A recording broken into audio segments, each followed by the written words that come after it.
Hey, everybody. Welcome to the new episode of Losing Your Mind with Chris Cosentino. And I'm sitting here outside in beautiful Napa Valley with Andrew Talansky. Welcome. Thank you for having me, Chef. I am more than happy to have you. It's great to see you. Unfortunately, we don't get to hang out enough because your schedule is just as crazy as my schedule. And I don't know about that. Both the schedules are hard, though. We're never in the same place at the same time for some reason or another. So, what I really wanted to talk about with you is really just this desire that you had to, continue to push, to drive yourself, to never give up and live your dream. I mean, you are truly living your dream, right? I am. Absolutely. And to do that, for a lot of people, they look at it and say it's completely unfathomable. I can't reach those goals. Nothing. And I mean, your story is very unique. How you were discovered, how you started racing in Europe, and then your decision when you were really like on that massive trajectory to the top, you said, "Hey, you know what? I think I'm going to change things a little bit and add a couple more sports to the mix." You totally flipped everybody upside down, and nobody really expected it. I mean, I kind of had the inside hot seat on that one because you and I talked about it, but yeah. I think a lot of people could really get a bigger understanding, from you directly. And I think that's one of the reasons why I wanted to sit down. You've never given up. You've always followed your dreams and your passion. Yeah, what you just said right there really summarizes it. That has been the ethos of my life from when I was a younger kid. Follow your passion, live your dream. It sounds very cliche, right? These days there's so much out there with people, follow your dream, live your dream. But when you actually do it, it's incredible. It's certainly not easy, but no, it's not easy at all. I mean, you give up a lot to get where you want to be. Yeah. And, when you talk about living my dream personally, it's taken on a lot of different faces, I think, throughout my life. You can trace it back to when I was a kid, what my dreams were then, to getting into cycling and what my dreams became with that. And now currently sitting where I'm at, what my dreams look like now, right? It doesn't have to be one static thing. It changes throughout your life. And I think that's the beauty of it. If the dream had just been to be a pro cyclist and that was it, then that would have been my one dream in life. And then we would have stopped right there. Right. And exactly. Then what? And I think sometimes that does happen with people is they have a dream and they get there, but they don't have another one. And I think it's important to always have something that's motivating you and driving you and something that you're chasing, and who knows? I mean, after triathlon, there'll be another one. I don't know what it is yet, but there'll be something. So, I mean, you're a father. Yes. You're a husband. You raced in the Pro Tour for how many years? 7 years, 2011 through 2017. Prior to that, you were racing in the U.S., and now I like to call it super suffer what you're doing, okay? I mean, I tried a junior triathlon when I was a kid. I don't know why they put the swim last. That was the dumbest thing I'd ever seen in my life. Yeah, that's a bad idea. That's a bad idea. That's a really bad idea. It's really There's a reason bad. They don't do that. Yes, I do recall why, because I sunk to the bottom of the pool. But, you've taken on massive training levels with triathlons. So can you give somebody an example of what your day's like? I mean, like the start of your day and how you prepare. Yeah, every day, I would say almost more so than cycling is pretty similar, right? I mean, you have 3 sports you're balancing. Within cycling, you have your times that you're training and it looks like one thing. And then you have massive times of the year where you're racing. You're in a Grand Tour, you're at a 1-week stage race, you're racing 80 plus days a year, you're traveling. So your day might look the same, but there's a lot of change. Within triathlon, you're home a lot more. You're racing maybe 8 days instead of 80. And for me, I like that routine, honestly. It's nice to be at home and kind of settle into that. And there's nothing really special about it. I think on days I'm swim 5 days a week, running 5 days a week, riding 3 to 4 times a week. So when you add that up, most of your days you have 2 training sessions. If I'm swimming, I'm up early, have some coffee, some breakfast, get to the pool, come home, play with my son. He's not 2 yet, so he's still at home. So get to spend some time with him, get out the door for whatever the next session is, hopefully wrap that up by early afternoon, and then I'm home, eat, rest a little bit, and play with my little boy. the days vary as you ramp up towards full Ironman. A lot of those days become full from 7 a.m. to 5 p.m. between the different training sessions and the kind of the time that you have to commit to it, to the training and the recovery and everything. Just the amount of time you spend eating on a day like that. But it adds up. I'm actually really interested in how much food you consume for how much output that you're putting out. So I thought as a pro cyclist, I knew what consuming a lot of food was like in a Grand Tour, right? I thought I had this concept of, I know how to eat. I know how much I need to take in.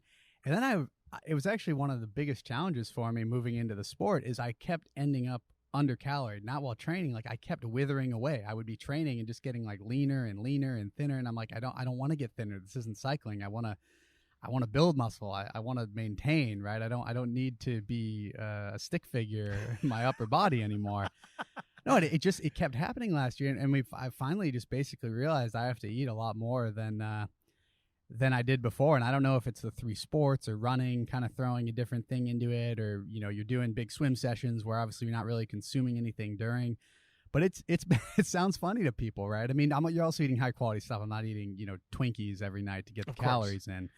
But that was an unexpected challenge. I think cycling, you're training like once a day, so it's very easy to quantify how much you burn. You still have time to get that post-ride meal in and maybe a later lunch and a dinner and a full breakfast. Oftentimes in triathlon, I don't want to get into the pool on a full stomach, so you're having a super light breakfast, some coffee, you're coming back. You also don't want to run on a full stomach, so you end up having to plan it out a bit more. What do you think is a normal caloric intake comparative? Let's just say a day in the Grand Tour and a triathlon. What is your difference? Like an actual race day or just an actual race day? Oh man, a day in a Grand Tour is big, but there's that notable difference. I mean, throughout a day in a Grand Tour, you're going to wake up, you can have a proper breakfast, like a pretty large breakfast because the race starts at noon or whatever it might be.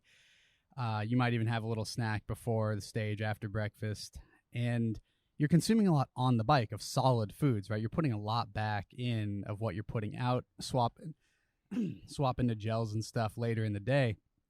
You finish the race, you have post-race recovery meal, recovery drink, all that's going in. You get back to the hotel, you have some more food, you get massage, you eat dinner. So you're consuming like a lot during the day. Ironman, the full Ironman especially, I've done 2 so far, and it's another beast, right? When you look at the caloric demands of that day, I think the bike alone is maybe 4,000. I think by the time it's all said and done, you're looking, depending on your weight, depending on how big you are, you're looking at a 7,000 to 8,000 calorie event, right? And that can change too. I mean, you have people it's taking them 14 hours to complete. So that's in addition to what you're burning just to exist for 14 hours of your day, right? I mean, it's an incredible amount, and a lot of that you cannot take in real solid food for. I can't even imagine. I mean, well, for one, you're not eating in the swim. Right. So let's negate that whole time period. Yeah. Yep. And you really have to keep replenishing. And I don't think people realize that you have to. I think there's this mindset like you're preloading and you're good to go. But I've watched the Ironman multiple times, and you have people wearing chest harnesses with belts and food, and there's water grab. I mean, it's amazing what the body can do when it's trained properly. And in the same thing as a kitchen, you have your mise en place. You're organized. You set yourself up for success. You get out of the water. You're set up for the next component. You're going to have your shoes, or you have your body. Like everything is set for success. That's very true. I'm obviously still in the learning process. I completed 2 full Ironmans in the 2018 season. I believe it was 5 half Ironmans, I want to say, that I did. And the reason this year I plan on racing a bit more because I need to learn, and all those things you're saying, probably much like you did when you're starting out and as a chef, you learn what works for you, what needs to be put in place to make for a smooth day, or in your case, a smooth night at the restaurant.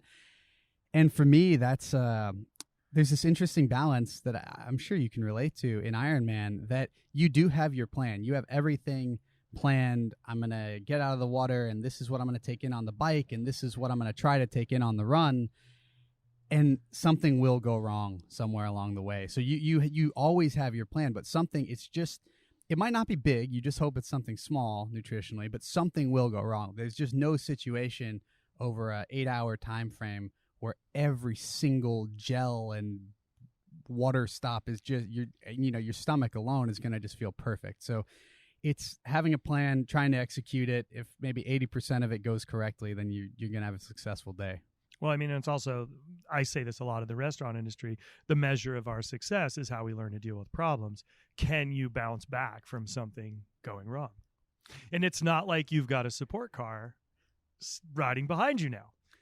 I think that's one of the most unique parts of Ironman, and one of the parts that appeals to me the most is it's not just who's the best athlete, right? I mean, from a purely physiological fitness perspective, if it was, we could have the swim in a pool, you could have the bike on a trainer, and you could have the run on a treadmill, right? But you don't do that. You have the World Championships in the most brutal place in the world in Kona in October. You have races all over the world in cold, hot, every type of condition imaginable. And it comes down to your ability to deal with adversity. The female winner of Kona in 2018, Daniela Ryf, she's Swiss, she was the clear favorite to win. And the swim starts, and she's not the best swimmer. She's also not the worst swimmer. She's an exceptional swimmer, exceptional athlete. And she came out of the water way, way behind, and nobody knew what was going on. Like, what happened? Why is she so far behind? How is she ever going to win? She had been stung by a jellyfish in her armpit right before the cannon went off to start. So most human beings would have said, oh, okay, that's my day. It's not my day, right? Would have just said, I can't do this. She managed to get through the swim, and when you watch her post-race interviews, she's like, yeah, I felt it a bit on the bike, maybe for 30, 40 miles, and then it just started to get better. And I said, okay, you're just going to keep doing what you can do. And by halfway through the bike, she felt better. And by coming off the bike, she was leading the race, and she won, again. And she was the best athlete on the day. There's no question about that. She set a course record. She would have beat a lot of the males who took place. Incredible performance. But the most incredible part of it wasn't that. Everybody knew she could do that, right? She did that on a day when she started that day in the worst possible way and still managed to do it. She overcame adversity. Exactly. That is, I think, the number one component. Like, it's mind over matter, right? Perception versus reality. We say these things a lot, but it's living through them and pushing to that next level. I mean, in 24-hour bike racing, we used to call it the witching hour, which was from 3 till the sun came up, right? The witching hours. And on the bike, there's those days, and I'm sure, I don't know at what time when you're in that triathlon, where is that time for you? Do you suffer more in the pool or in the water? Do you suffer more in the run? Where is that moment for you? I mean, we should have this conversation a year from now again when I've gotten to okay. to do some more races, because that's another really good question. One thing people tell you about it, and much like you mentioned in 24-hour mountain bike racing, when you just look at the sheer amount of time you're doing an event, right? Certain thing, you're not going to feel fantastic. You think about 8 hours of your day, right? Or for an amateur athlete, 10, 12, 14 hours of your day. And it's very rare that every moment of 14 hours or 8 hours even, you just feel amazing. Even if you were just sitting at home reading a book, you're going to have little ebbs and flows in your energy, in your mental state, just in life. And that's all amplified in Ironman. I think in each event, all across the board, I've learned, for me, I've seen that there's an ebb and a flow, and your energy is going to come, it's going to leave a little bit. And I think the key that I'm learning, obviously, I think after racing several more events this year, I'll have improved that skill even more. But it's learning to minimize the bad and maximize the good, knowing that the bad is always going to pass. And if it doesn't, then you're not going to have a great day. But in my experience thus far, the bad has always passed. And I agree with that. I think it's the same thing in the restaurant industry. Everybody, you get in the weeds. Like, everybody shows up at the same time, and you just look, and the tickets come pouring out of the machine, and the look of fear on a lot of the cook's face. And it's like, guys, just do what you do. You know how to do it. Focus, and that time will pass. And it does. And they always perform. And I think that's part of what we are. We thrive for that moment. And then once we get through it, we're like, okay, if I can do that, I can do anything.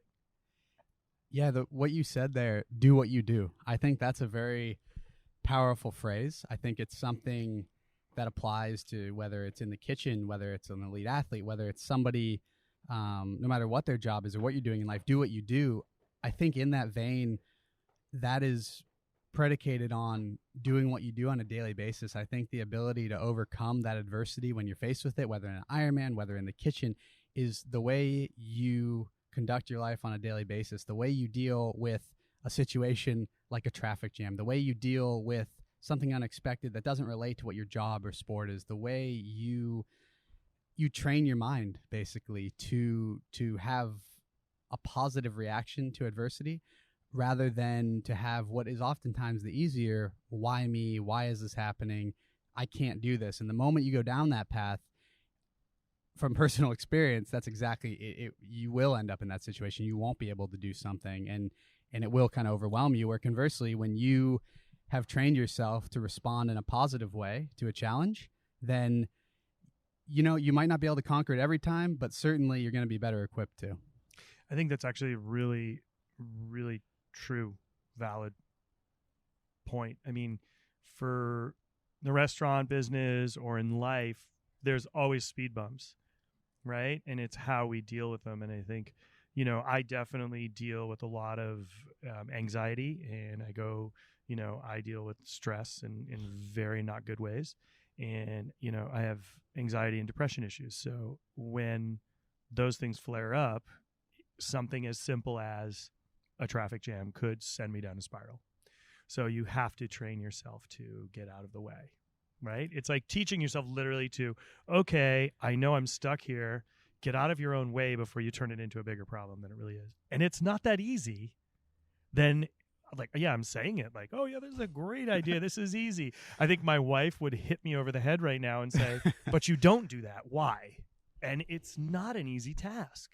It really isn't. And I think you have to, like you said, teach yourself and reteach yourself over and over through repetition to correct that problem. Like, it's not easy. No, it's certainly not. And I'm glad you mentioned that, because we can certainly, sitting here talking about it, everybody's like, yeah, it sounds like a self-help book. That's great, right? Okay, let's be positive. Let's just get over it. And right, it does sound that way, but it doesn't change the fact that it's valid. And I can absolutely relate to what you're saying. I think a side of maybe sport or my life that people haven't seen a lot of is, in order to, and I'm accepting of it, but I think the way I've competed in sport the way I am, in order to get the high highs, you have low lows. And maybe that's the way it is, right? I prefer that to kind of going through on a middle level numbness the majority of my life. I'll take the lows in order to get that. But, my family, my close friends, my wife, certainly, they're the ones who see me at those lowest of lows. And it's not easy. Whatever you're doing, it doesn't matter if you're a chef, an athlete, if you're doing something you're passionate about, you're going to be emotional about it. You're going to have stress, you're going to have anxiety. And I think it's then in learning to deal with that. And I've certainly, as I've gotten older, I've recognized my tendencies a bit more and how I react to things. And it's something, I'm 30 years old. It's a work in progress. Absolutely. And I think, dude, I'm 46. It's still a work in progress. I don't think it ever stops. It doesn't. And, I think some people can learn to deal with it better. I mean, I need to use medication to help. And if I didn't, my body doesn't produce the chemicals to calm my brain. So I think for some people they need it. Some people they don't. There's meditation tools. There's many different ways. And I think there's no shame in that. I think it's just really figure out what you need and make it work for everybody around you and yourself. Yeah, I think I've done a lot of reading about it the last maybe 3 or 4 years. Some people I follow on social media, books, etc. And I'm by no means an expert, but I think recognizing your own tendencies is kind of the first thing that comes up, right? If you tend to get really negative about things, if you tend to get frustrated with it really easily, if you tend to just go down a bad path, like you said, it could be a traffic jam. It could be a bad race. It could be a bad day at work. Could whatever. be starting your day by stubbing your toe. Yeah, I mean, exactly. that could be such like it's such a simple thing. It's like, damn it, why did this happen to me again? And then you just it's like the Titanic. It starts, and you can't get out of the spiral. No, teaching yourself to stop the spiral is the hardest part. That's absolutely true, and my wife would attest to that. I mean, and I'm by nature, I feel like I'm a genuinely positive person, but Kate she's a positive person who also is one of those people who just manages to really live it on a daily basis. So it's always, I have this kind of beacon there whenever I'm going down a path like that, whenever I'm just spiraling a little bit downward of like, okay, she's dealing with her son who's up, he's amazing, but who's up all night, who's this, that, and the other.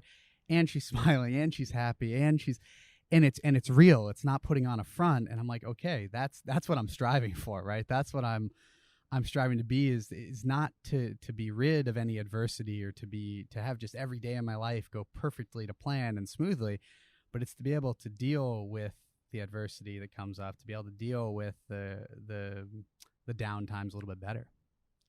So I want to bring up a couple different things. So I want to talk about how you got to a world tour team, because I know that story. I've heard about it in the past, and I think it's really interesting. There are different versions, I think. There's like 4 different ones that I've heard. So I'm curious, like, which one's the real one? And I'll give you my real one. Okay, let's start with that. Okay, well, I mean, my path. Where do you want to start? Well, I mean, the story that I've heard is you racing. The story that I've heard is you racing by yourself with no support at an event, and basically you being given bottles and food out of a car by another team, who basically was like, "Where in the world is this guy coming from?" That's the story that I've heard. You were on a domestic team, and that was a world tour team that was there. Yeah, so that is a version that's been out there in public, and how correct is told, that? Quarter? There are parts that are correct. Okay. There are parts that are correct. I think my version, it was a very monumental kind of turning point in my life, so I think I have a pretty good recollection of it. Obviously, Jonathan Vaughters was my boss for 7 years, and he has a tendency to put his own little spin, and frankly, he has a lot going on, so his own memory of it might be skewed. JV likes to granted, he does have a really good eye for talent. If you look at the people and riders he's picked out, he does. But JV likes to occasionally take maybe a little more credit than is due. Aesop fables. Aesop's fables. Yeah. So, my path to the world tour was certainly not a stereotypical one. You think of elite amateur under 20 junior, then under 23 cyclist. And he's my friend. I haven't talked to him in a while, but TJ Van Garderen, somebody you can compare to for anybody who follows cycling. Phenom junior, national champ, phenom under 23. It was just like there was never a question that he was going to be a world tour rider, and a very successful one at that.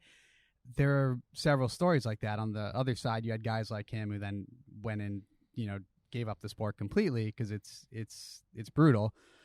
But TJ is a good example of the opposite end. I went to my first junior nationals with both my parents, who were divorced, but they rallied around cycling to help me get to Pennsylvania, where guys like Ben King, TJ Van Garderen, Alex Howes, all these guys were there.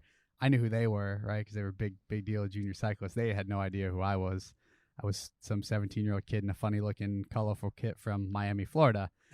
And did it have flamingos on it? No. Okay, I just had to ask that. I think there might have been a little pink, though. Little pink. Yeah. So I started riding at 17. I had some great support early on in my cycling career. I went through a really one of those kind of down times in 2009, or the beginning of 2009. I went over to Europe for my first time with a team called Amore Vita. That story's been rehashed several times. If you want to talk about a year racing on my own, that was it, because I made the decision after 3 months over there to leave, get back to the U.S., change my ticket. I said I don't want to be in this. I did a couple other races. Team came to Philly week and stuff, and I did Philly with them, and maybe a couple other small events. Raced in their kit, till the end of the season contractually. But I was on my own the whole summer, right? People thought, oh, he's on this pro team, and I said, well, if this is pro, I'm going to quit immediately. This is this is not I had better support my first year as a junior rider, and it was a shocking experience because I thought that being professional would look a bit different, especially in Europe. I had this kind of romanticized idea about it. I think everybody does. I think that's a straight across the board. It's viewed as one of the most beautiful experience you're going to get there, and everything's going to be espresso, sitting in a cafe, and you're like, you get to ride in the most beautiful places, but it's brutal. Yeah, and there were those things. I got exposed to Lucca, Italy, and learned some amazing roads, did some beautiful riding. It was a place we went back with the under-23 national team to train, and somewhere I lived my first year with Garmin. And there were plenty of positives. And I think I would say it wasn't the worst experience of my life because so much good came from it. It really turned me inward and made me question what I was doing. And basically at the end of that, I came away with a reaffirmed commitment to giving another year, giving everything I had to the sport. And if at the end of that year I didn't make it as a real professional, I was going to go back to school because I was very fortunate, and I think a lot of Americans are. I went to a very, you could say, prestigious high school in Miami, Florida, right? A really nice private high school. I took AP classes. I did all the things you would do if you were going to go to a really high level university. And then I decided to, throw all that to the wayside. So I said, okay, I'll go back to school if I can't make a real living out of this. 2009 in June, I met my wife, my now wife, right? And I think that was a turning point because her positivity came into my life. And I recaptured something at the end of 2009, and this is part of what's one of my favorite parts of the story. Nobody, unless they were there, remembers. I was just training all summer up in Truckee near Lake Tahoe, where we will now soon live full time. And I loved it up there. And throughout the summer between meeting Kate and training, I just kind of recaptured that love for the sport. And I went to these little races in Chico, California, local races at the end of the season. I'm not a crit racer by any means. And I remember I lapped the field solo in the crit and then went to the front and continued to attack and go off because I didn't know where anybody was or when.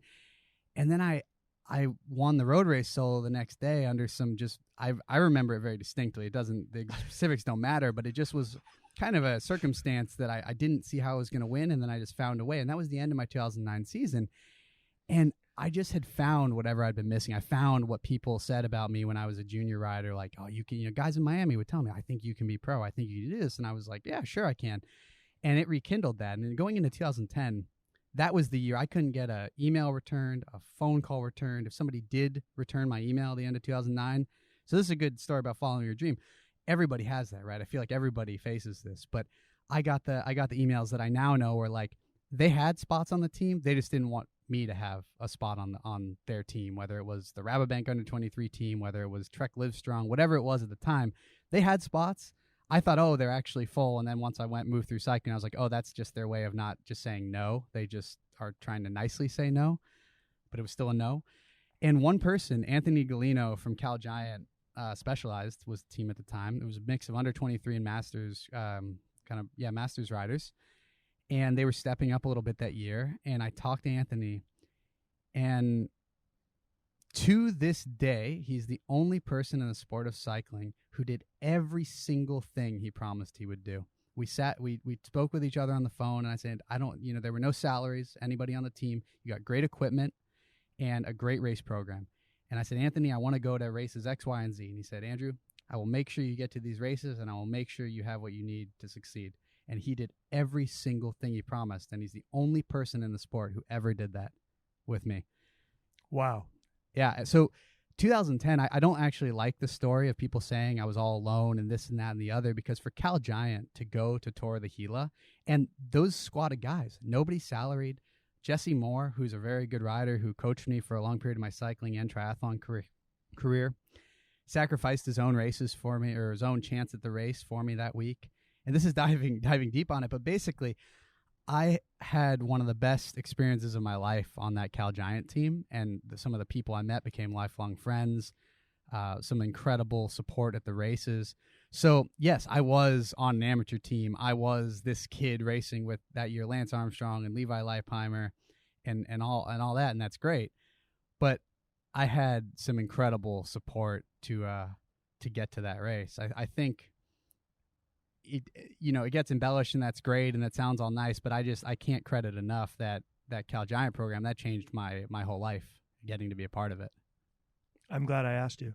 Yeah, because I mean, it puts a lot of things in context. It does, and it's one of those things where you can't say I made it on my own, because in 2009 I was on my own, and I was driving around, and I had no support, and everybody saw how that went. People told me later they thought I was going to quit cycling after 2009. That's how kind of down I looked at the races and how poorly I was riding, and it was just a reflection of where I was at. And all it took was for somebody to believe in me and to rekindle that belief in myself and to provide the support that I needed to shine, and that's what I got on Cal Giant and with the under-23 national team in the 2010 season. And that's what propelled me into the World Tour. So without that support, I wouldn't have been there. I can't claim that it was me. I did my thing on the bike, but that wouldn't have been possible without Cal Giant and the under-23 national team. That's awesome. So you get over to Europe. You choose to live where? My first year, I chose to live in Lucca, Italy. Yeah, that was another one with JV. We were in the Cayman Islands at the first camp, right? And I mean, Garmin, I don't know what they do. They still do some good ones, but we had some awesome camps when I was on that team, right? I mean, I'm a neo-pro, and they're like, you're coming to the Cayman Islands for training camp. You're like, okay, this is awesome, right? I mean, bring your bathing suit. This has changed a little bit, right? I mean, yeah. this is bring your bathing suit. It was awesome, right? I'm with all these guys who are heroes, Christian Vandevelde, Ryder Heveshall, Tyler Fair, like just the whole crew of people who were the basis of that Slipstream Sports organization. But yeah, JV, we were at a bar one evening before dinner, and he's like, yeah, so when are you gonna get to Girona? And I was like, well, I'm not living in Girona. He said, what? You have to live in Girona. I said, no, it's not in the contract, man. I'm living in Italy. And I think that was the very first point. Me and JV would always go back and forth between being on the same page and kind of feeling like we were doing something together to kind of butting heads. And that was the story of our relationship. So it probably started right there, just telling him, like, I had that, I wanted to be part of the team and everything, but I've always had that I want to do things my way a little bit. And I did eventually live in Girona, and it was way better than Lucca, and JV was right. I'm sure he could see that. I was a 23-year-old kid. I just had to come to that conclusion on my own. That's amazing, though. That's amazing that you so. And he was just thinking, like, I just gave this kid a 3-year contract. Like, what? Don't tell me what you're going to do. He was probably yearning for the days of just being like, no, you're going to do this, like old school cycling. That doesn't happen anymore. Well, maybe it does. Some teams, maybe. Yeah, quite possibly. Yeah. So, of your races in Europe when you were in the World Tour, what was your favorite event? My favorite's a hard one. For a while, for the first years of my career, it was definitely Tour de Romandie. 1 week race in Switzerland, but it has to be the Vuelta a España. That was my favorite race throughout my whole career. That's the race, Grand Tour, I did the most times, had my best results there, and I loved racing in Spain. I loved, it kind of felt close to home living in Girona, and it was always great. It was my first Grand Tour. It was not my last Grand Tour, but it was the last Grand Tour I got a good result at, and it was my favorite. Okay, so now we're gonna veer off just a hair. Get a drink of water, because this one's kind of interesting. So I have this pretty heated debate with Jose Andreas. Okay, we have this heated debate, Jose and I. So Jose is a Spaniard through and through, and his firm belief is that paella is the king. And I grew up Italian, and I think risotto's the king. And we have this pretty heated debate over, I say that the Spaniards basically lit a fire and got lazy and fell asleep, and that's how paella got made. And he says that the Italians don't know how to control fire. That's why they have to stand there and stir. So we have this pretty heated debate over risotto or paella. So I'm curious, which do you prefer? That's a really tough question. We had not that I don't like them both. Don't get me wrong, but this is a pretty fun, this is a constant battle. We had a chef, Sean Fowler, and his wife Olga, and I think over in Europe, I mean, almost it's not debatable. They were like the best in the world tour, and we were really lucky to have them on Slipstream Sports. And Sean and Olga happened to make both those dishes extremely well. I have to say, when they made the paella, I was I was a fan. I don't know if it was because like a lot of the time we were in Spain when he was making that, it tended to be more of a Vuelta dish. It wasn't made in the middle of like April at Paris-Nice or March in Paris-Nice or something, but I would lean towards the paella. Maybe that's my time living in Spain. All right, check one for Jose. You get that one, Andreas. Jose. It's hard. Oh, I mean, my God. Yeah. They're just different. It's two different I think things. it depends on the day. I agree with that. I love paella and I love risotto. I think they're both great, but this is like this ongoing heated debate we have. It's pretty hysterical. It can be brutal at times. It's hard. Yeah. It's hard. So I want to look, we've all seen it.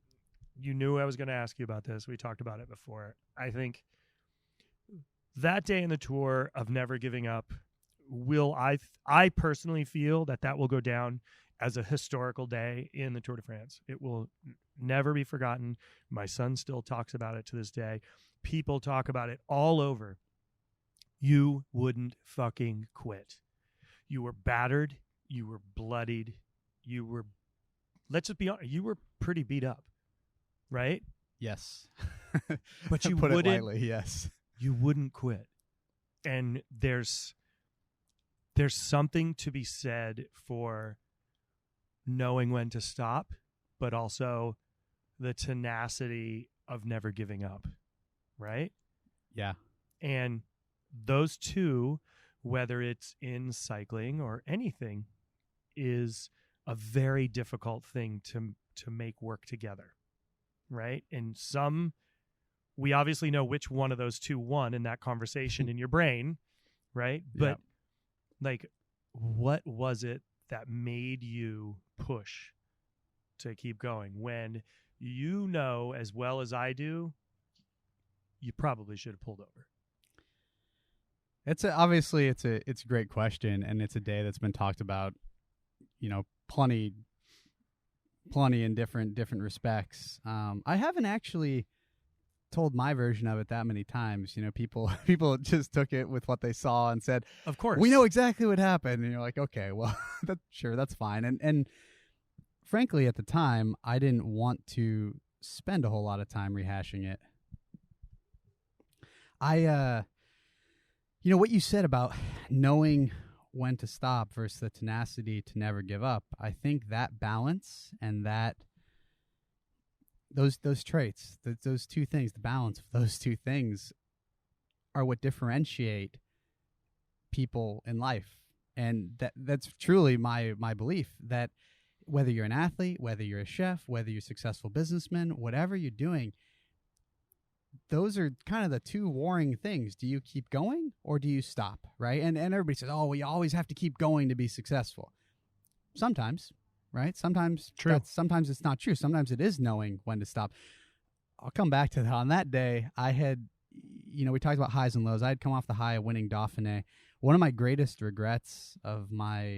only regrets of my cycling career is not fully appreciating that moment, because in cycling, there's always another race, right? I had just won one of the biggest one-week races in the world, this incredible experience.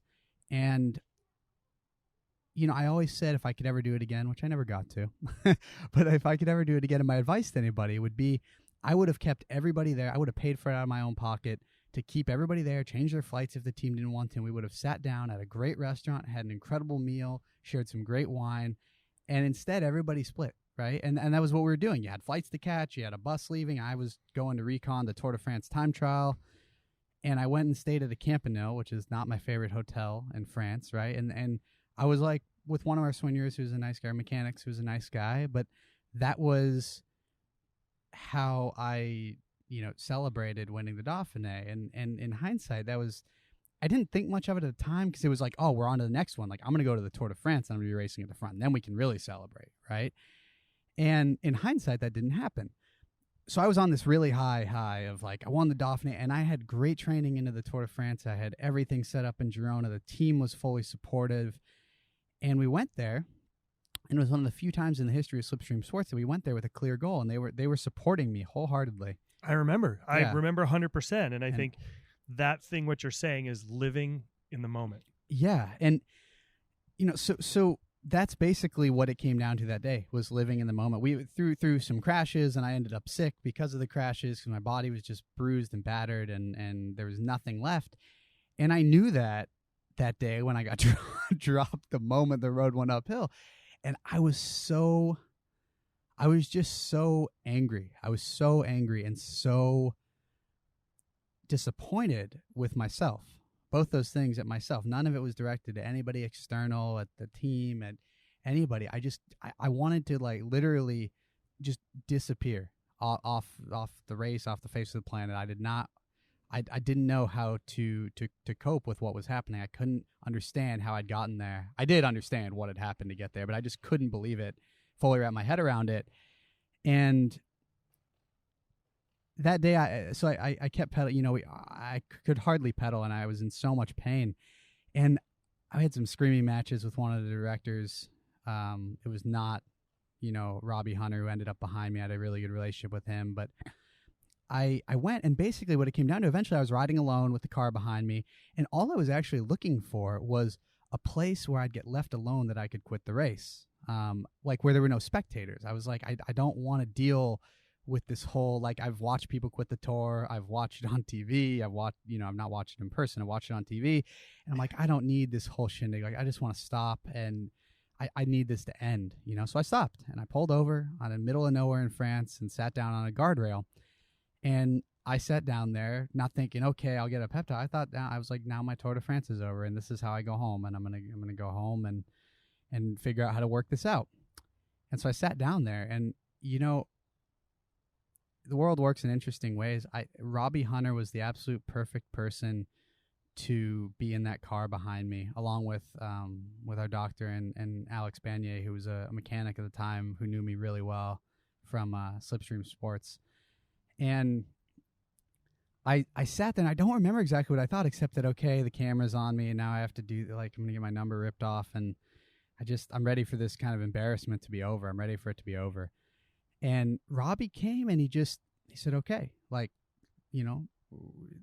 he didn't, people think he talked about, I saw some negative criticism about Robbie after that day, where people said they should have told him to get in the car and this and that, and only maybe a Tour de France rider or any elite athlete or somebody who's been in that position anywhere in their life, doesn't have to be in sports, can fully understand what that moment was. Robbie couldn't make that decision for me. Robbie couldn't say, you have to get in the car, because I didn't have a concussion. I wasn't bleeding on the side of the road. I wasn't going to do anything that damaged me in the really, really long term, right? But mentally, there was a lot of damage to be done one way or another. And I think Robbie knew that, because he's been on both sides of it. Robbie's raced the Tour. I think Robbie stopped the Tour, or he certainly stopped, other races. And I sat there, and he said that. He's like, Andrew, you can get in the car, and we're gonna take you to the hotel right now, or to the hospital if we want to do any scans, and you can be done. It's no problem. You can get in the car. But if you want to get to the finish line, there's only one way you're going to fucking do that, and it's by getting on your bike and pedaling the fucking bike. So sit here. He said, take a few minutes and decide what you want to do. He said, I'm not going to tell you what to do, and nobody's going to tell you what to do. He said, we support you 100%, but only you can make that decision. And something about the way he said it, I was just like, okay, I'm sitting here feeling sorry for myself, but I'm in the Tour de France. And see, in my mind, people said, oh, well, later, we'll see if he can continue the next day. I knew my tour was over. I knew there was I just knew there was no continuing. So I was sitting there thinking, what's the point? And then I realized the point is that I just don't want to stop that way. So I got back on my fucking bike and pushed the pedals, like Robbie said. And, for us and for Robbie, it didn't matter about the time limit. It didn't matter if I was alone in the dark. He said, I'm going to stay with you until you get to the finish line. But he also said, if you get back on this bike, we are going to the finish line. Right? No, he said, you're not stopping again. It does sound like a parent thing, right? You have to admit, that sounds like you're going to say something like that to your kids soon. Yeah. I think you won't. No, he was looking out for me, because he said, like, you're going to make a decision, but whatever decision we make, it through. Like, we're not going back and forth. I support you 100% if you stop. And Robbie was a tough person, cyclist is, for anybody who knows him. And coming from him, I said, okay, if we're going to go, we're going to go. And so we went. And I just remember doing this whole thing, and Robbie didn't talk about the time limit one time, because it just wasn't a thing to us. It was just getting to the finish line. And I got to the finish line, and the moment I got to the bus, I I broke. I was in tears. I was just, I had, I knew it was probably, I mean, internally, I knew the race was probably over. I didn't want to go home that way, but I knew somewhere in there, I was broken either way, right? But the way that I broke, stopping the race, not starting the next day and making it to the finish line within the time cut that day, getting to officially finish that stage, it was this little tiny piece of honoring my teammates and honoring all the hard work that I had personally put into it and that everybody around me had put into the race. And it was almost like, it wasn't really leaving on my own terms, but in my mind, it felt like that little sliver of leaving on my own terms. We chose not to start the next day instead of abandoning in the middle of nowhere on the side of the road in France. I sat there. Yeah, and I watched the whole thing. I watched it with my son. And people, that was one thing I had no idea was occurring at the time. I didn't know there was a camera with me. I think the only thing I recall is that I thought the moto was a commissaire, right? Obviously to make sure that I'm not holding onto the car to cheat or anything. And that was one thing I was proud of. I didn't draft the car. There was not one single thing that could have been construed as pushing the limits. Have you watched it? No, I've never watched it. Okay, so I'm going to tell you from a viewer's point, that was the first time they ever extended coverage. You know that. They announced that. They'd never extended coverage that long to watch you finish. That was announced while you were racing. We are extending the coverage to see, because Andrew is going for the gusto to make the finish. You were on all the way through. It was amazing what they did to make sure that you got the recognition you deserve, because you wouldn't quit. And that was a big deal. I think that was very powerful. And it showed a lot of not only, I would say, the Tour as an organization, because they respected you and they respected the fact that you were not going to quit. And that was, to them, huge. And that just set a whole new precedent. You set a whole new precedent that day. You made it so that people won't give up. You set a tone for kids, for adults, for people not just to quit. You quit on your terms, not on anybody else's. Yeah, and I'm not saying, I'm not saying that in a, don't, and I hope you don't take this in a bad way. I'm not meaning it like that. Like I don't mean it like quit. You stopped because you had to. Yeah, there was no alternative. And I apologize for saying quit, because that's really not fair. No, it's true. I mean, you quit the race. You don't continue in the race. But, one thing that I always wanted to recognize, and nobody ever asked me about that day, was that I fully recognized, and I was more of a maybe well-known rider at the time, because I'd won Dauphiné, and going into the Tour, there was a lot of hype around me and the team and everything, and that might have played into it. But the thing within the peloton that's known is there are so many riders who do things like that on a maybe not everyday basis, but on a fairly regular basis. It could be, my teammate in the Vuelta in 2016, Simon Clark, broke it was a really bad shoulder injury. He rode up a mountain with one arm. He rode down the remainder of a descent, across a valley, and up a mountain with one arm on the bars. He got the doctor to wrap his arm to his body so that he could finish, because he probably knew it was messed up, but he's like, I don't want to give up. And so there are these things. That was just an example of one I knew of personally, and saw him at the finish, and he wasn't able to continue. But there are these things I want people to know in pro cycling. These things happen all the time. There might not always be a camera, but these people, professional cyclists, are truly warriors, right? I mean, I swear it is as close to being like going into a gladiator ring and being like, okay, let's see who comes out, right? Like, let's just see what happens. And yeah, I'm not trying to exaggerate. It's nothing like war or things like that. But I'm saying, as far as like for a spectacle, like gladiators were a spectacle. They went into a ring and people watched, and your arena are the roads, and you're risking your life. People do die. People go into comas. People have shattered bones every single day of a bike race. And how many thousands of people are on the side of the road, pushing, touching, standing, yelling, throwing smoke bombs? I mean, come on. It's like, it's insane, right?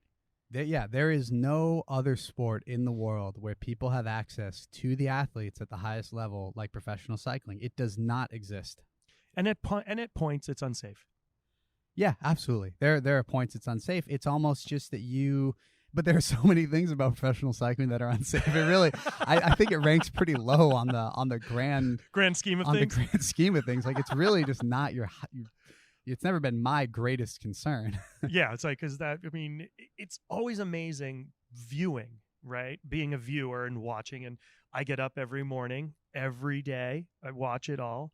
I'm actually trying to go this year. Cross my fingers. Nice. I got to finally, Paris-Roubaix is actually on my birthday this year, April 14th. Awesome. And I got to ride Paris-Roubaix for my 45th birthday. I rode the day before they do the full course, and I did that. And it was a dream. Like, I always wanted to do that, right? It's because it fell on my birthday. I used to have birthday parties at 6 a.m. and yell at the TV. But there's to physically be there, ride it the day before, and then watch these guys come through. Like, I don't yell at the TV anymore. I don't tell anybody to go faster because I know they can't go any faster. I know from physically doing it, like, physically doing it makes you put a sock in your mouth and shut up because it's so intense. The speed levels that racers are racing on, not even just on cobbles, just in general, the level at which people are riding, you have no idea. And for years, I'd be like, go, go, go, go, go, go, go. It's like, my son's like, Dad, nobody can hear you. They're in another country and you're yelling at the television. I mean, it's exciting. There's chess being played, physical chess, with people and like who's pulling and who's not and who's sucking a wheel. But to physically watch it go by, the ground shook in the Ehrenberg Forest. I've never experienced anything like it. It was like, oh my God, did that really just happen? And it's so fast. You get like literally, maybe if you're lucky, the whole peloton, it's a minute and a couple stragglers after, and that's it. And you're done. And then you get in a bus and then you follow it along the highway and they're next to the highway and you're watching, and then hopefully you get in a velodrome to see the finish. But to be at the Tour, it's an even more daunting concept.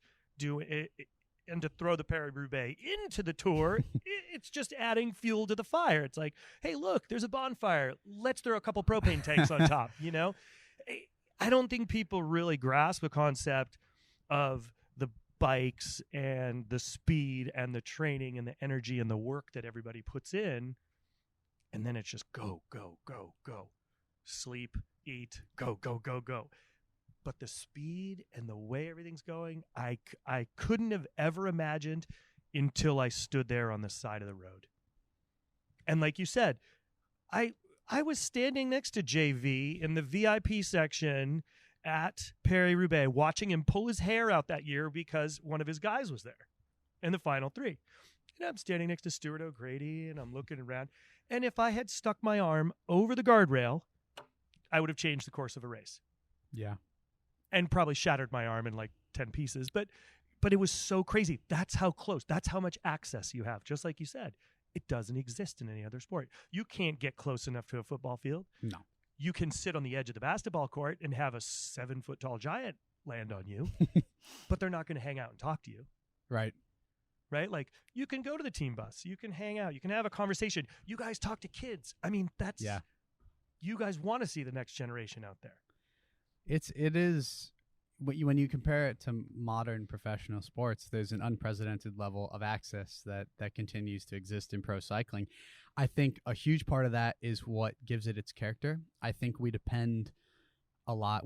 I'm not a professional cyclist anymore, but the sport of professional cycling depends a lot on the belief in the goodness of humanity. And it sounds like a broad statement, right? But it really does. For a race to go off successfully, with all the spectacle, the Tour de France specifically, or Paris-Roubaix, in a large event, they are dependent on the goodness of people. And you see the negatives, like with Vincenzo Nibali this year, right? And he had an injury that could have impacted his entire career. Yeah. And that's the downside of it, And, unfortunately, when you're in it and you see it happen, the only thing you're thinking is, oh, thank God it wasn't me at that exact moment. And later you think, oh, what happened to him? Was he okay, right? But it's just one of these many things that gets rationalized to yourself. And in pro cycling, it's part of what makes it so beautiful, though, is that you are like, I will never forget the first time racing a Alpe d'Huez in the Tour de France. It was 2013. We went up it twice, which I think made it pretty spectacular crowd-wise. I remember that. Yeah. And the crowds were everything and more that I had watched on TV and dreamed of. And, if people were all back, you just wouldn't get that. And you just have to really hope that people are respectful enough of the racers and that they're there to enjoy. They can party and everything, but still respectfully enjoy the race. And you're always going to have people who push it too far and cause accidents. And it's been debated to death, but I don't personally, I have no idea what the solution could be for that. You don't want to see it happen, but you also can't. It's part of what makes cycling is having that sort of access. And if you removed it and sterilized it like all the other sports, that works because there's an arena and they charge admission and there's all this stuff. It doesn't work in cycling because that's why people will stand on the side of the road for all these hours to see riders go by for 1 minute. And that is that they're so it is a sport of passion because they see you in person for 1 minute and they can't even find you in the peloton. So why would you do that? It's because you love it and you're passionate about it. And that's what the sport is based off. Well, I mean, same thing with cyclocross, right? People stand in the mud and the snow and get completely knackered drunk, eat frites, drink beer, scream and yell, and freeze their butts off to watch the laps. And they may get it's 45 minutes. They may see their guy. Usually they're all screaming for the dude in the first three positions anyways, but that's cool, right? And I think that's what's interesting. I mean, in triathlons, is it the same? I mean, we can be on the side of the road. We can cheer you on. I know a lot of areas are roped off, right? But we still have access, right? Yeah, I mean, Ironman's a different one. It's so much more like I equate it to running. It's a totally cycling is in its own unique world because it's this team sport and it's has something like the Tour de France and has events all year, right? Very much like a football season or even soccer, European football season, basketball, baseball, whatever. It has this full running season, has all these races and events where all the teams go to, all the top 18 World Tour teams plus other invites. Yet because of the way it's structured, it can't be sold and marketed in the same way. So it's this big sport, this team sport, and it's got all this access, and it exists in this like in between. It's not a participatory sport, right? When you go down and you start talking about gravel racing and things like that, you change that a little bit. But at the elite level, it is not a participatory sport. It is a professional only sport, much like football, basketball. It's not accessible to anybody else, and nor is it fathomable exactly what the riders are doing to anybody else. They cannot directly relate. I always said, if you could somehow, being a professional cyclist, like I got why everybody likes watching it and everything, but it is just the ultimate. You do it at the end of the day, and you can ask any pro, because the feeling of getting to be in that, the rush, even if you were like in the moment, you hate it, and you're like, this is so dangerous and it's insane, and you come to the sprint finish of a Tour de France and you get over the line safely, you're just like, oh man, that rush is insane. And it is why everybody continues to do it. It could be their thing is a sprint. It could be helping a teammate. But those crux points that everybody's so stressed and in the moment can hate, that's what makes you love the sport as an athlete. I said if we could package the feeling, the emotions of being in the Tour de France with 5K to go on a sprint stage, man, everybody in the world would be a cyclist just because they would be looking for that feeling on their bike, right? But unfortunately, we can't sell that, and you can't package it.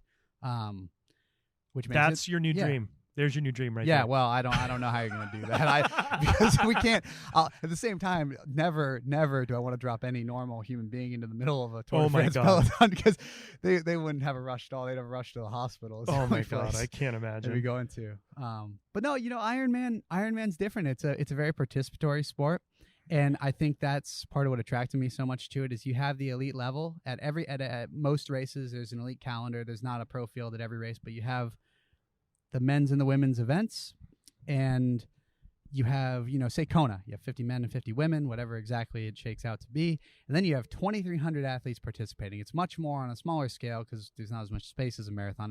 It's a lot more like running. You have elites at the New York Marathon, and then you have, I don't even know, 20,000 people or however many it is at the New York Marathon, who some are very serious. Some just want to finish their, I think you have to qualify, so maybe second marathon, whatever it is, set a personal best, just finish whatever their goal is. And that's much more like Ironman, is you have this elite level of the sport that, people maybe look up to a bit, or they can. It's very cool. It's a lot more, I think, relatable on the human level to everybody participating. But spectator wise, I think they're packaging it better and better as far as the viewing goes for, say, Kona, the Ironman World Championships. Getting to see it in person, if you're into it. I mean, I was there before I had done my first triathlon in 2000 when I was transitioning into 2017 Kona, and getting to be there and soak in that energy. Granted, 8 hours is a long time. Like, we took a break and got some food and stuff, right? But the energy, it's an ebb and flow. The start, the swim, seeing that insane start of the pros, and then the age group athletes is a whole nother ball game. And then that energy building throughout the marathon and kind of just it's unique. And I really like it. And I think people who are into endurance sports and certainly into triathlon obviously like it as well. That's amazing. I think there's a lot for people to learn on what's out there. And I think, again, you're talking about age groups, which range from what's the youngest to what's the oldest in the, do you know? I think there was something out there about, I mean, I'm certain people who are 18 and stuff or 19. I don't know what the youngest age in Kona is. That would be an interesting thing. But I know it's young. And you start thinking about that physical ask on a body, and you're like, think of myself at, say, 19 or something. I don't know if it was 19 or 18 or younger, perhaps. But it's young all the way to, I mean, there are some, when you look at the upper end of the spectrum, that's where that's what's crazy. Incredible, because they had to qualify for Kona. And then they have to finish within the time cutoff, right? What is the time cutoff? So in all Ironmans, it varies. It's usually midnight. They usually try to set up the start time as midnight. Granted, it can. The age groupers, when they start, like Kona, it all starts at the same time, right? You can be a different place in the water, but the start's the start and midnight's the cutoff. The clock strikes midnight. If you are 1 second or 2 seconds over, like you didn't finish. You crossed the line, but oof.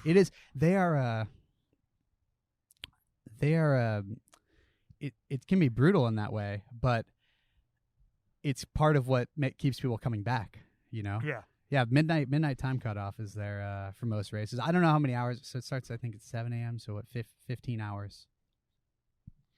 All right, so I got a couple quick questions. Yeah. Because I've taken up a lot of your time. You got a busy day. So, red, white, or rosé? Red. Beer or bourbon? Beer. Coffee or tea? Coffee. Uni or caviar? Uni. Sashimi or nigiri? Sashimi.